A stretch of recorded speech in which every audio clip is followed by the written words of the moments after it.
네, 오늘의 세 번째 섹터는요, 정유주입니다. 일단 원유 수급에 대한 우려가 굉장히 크게 나타나고 있고 워낙 또 이쪽이 낙폭과대 섹터인데 최근에 보니까 시세가 연결되고 있는 모습이거든요. 오늘 SK이노베이션, 대한유와 S오일 등등 관련주들의 흐름이 굉장히 좋았는데 정유 쪽은 어떻게 바라보실까요? 안 좋아요. 안 좋아요. 네. 정유주 지금 반등 나온 거 시장의 기술적 반등이 힘입어서 낙폭과대, 그러니까 신저점을 깨지고 있는 종목의 저가 매수 수급에 있어서 팡 하고 튀거든요. 네. 콕 찍어서 최저점을 딱 찍어서 가야 뭐 좀 이제 먹을 게 좀 수익 구간이 좀 나오나 차익 구간. 그러니까 매매 정말 그런 전저점 깨지고 톡 들어가서 단기 매매 차익을 추구하는 입장이라면 좋았죠. 근데 그게 아니면 안 좋아요. 왜냐하면 뭐 지금 유가 부분이 미국에서도 전 세계 지금 1위 생산 미국이 넘버원이잖아요. 트럼프가 우리 더 생산할 거야. 자신 있게 얘기하잖아요.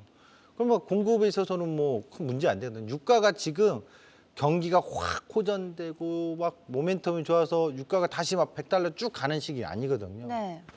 그렇다고 제가 지금 유가가 뭐 50달러 이하로 40달러까지 갈 거냐 이런 전망도 안 해요. 그러니까 정유업체들은 결국 유가 흐름에 따라 움직이는데 지금 시점에서 유가를 바닥이라고 얘기하기도 모호하고 또 바닥이 아니라고 하면 아니라도 나중에 쭉 다시 올라갈 거라고 보기도 애매하고.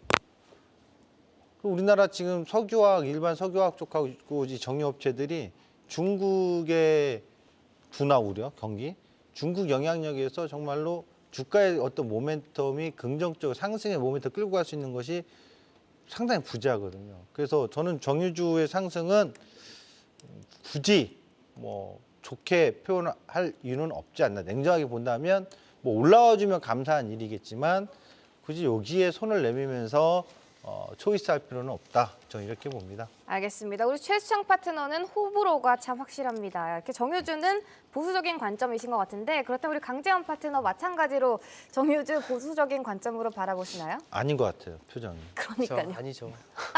그러니까 이게 그 관점의 차이인데 네. 어떻게 보면 관점의 차이입니다. 그러니까 이게 요 근래 들어서 정유주가 반등을 왜 강하게 했느냐라는 부분에서 우선 3분기에 정유주의 실적을 보게 되면 굉장히 안 좋았습니다. 왜 안 좋았느냐? 2분기 유가 자체가 굉장히 높았고요. 그러고 나서 최근 들어서 유가 많이 빠졌죠. 그렇기 때문에 실질적으로 정제 마진도 좀 약해졌었고 갖고 있던 재고 자산 평가 손실에 따른 실적이 악화된 거고요. 그런데 이제 반대가 되는 거죠. 유가가 지금 떨어진 상태에서의 이제 그 부분을 4분기에 본격적 매출을 나타낸다가 되기 때문에 실적 바닥 논리가 들어오는 거고 정제 마진이 개선된다 이렇게 들어온 겁니다.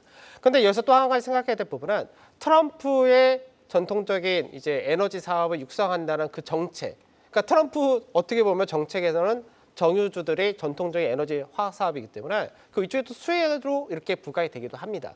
근데 이제 시장에서 최근 들어서 강세가 왜 나왔느냐라고 보게 되면 지금 제가 말씀드린 이런 배경과 더불어서 배당주로서의 메리트를 가지고 있다는 거. 그리고 어떻게 보면 신저가를 보였다가 되기도 하지만 신저가를 보인 종목이 그만큼 밸류적인 부분에서 메리트를 가지고 있기 때문에 오히려 지금같이 시장에서 굉장히 좀 불안한 구간에서 바닥을 확인한 종목이 어떻게 보면 더 편하다라는 인식도 들어올 수 있겠죠.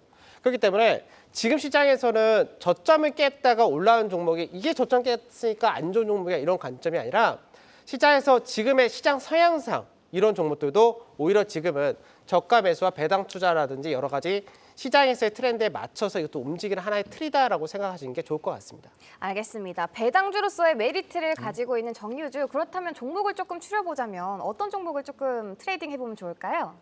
정유주는 국내에서 세 개밖에 없습니다. S오일, SK이노베이션 그리고 이제 GS 정도가 되는데 현재는 S오일이 가장 수급하고 배당이라든지 이런 부분 좀 더 많이 주는 케이스고요. SK이노베이션은 최근 들어서 뭐 아까 2차 전지와 더불어서 좀 개선되는 케이스, 더군다나 합병 이슈가 있기 때문에 이런 것들이 나타난다 보시면 되고 GS는 지주회사도 같이 겸하면서 가장 저평가된 기업이다 이렇게 보시면 되겠습니다.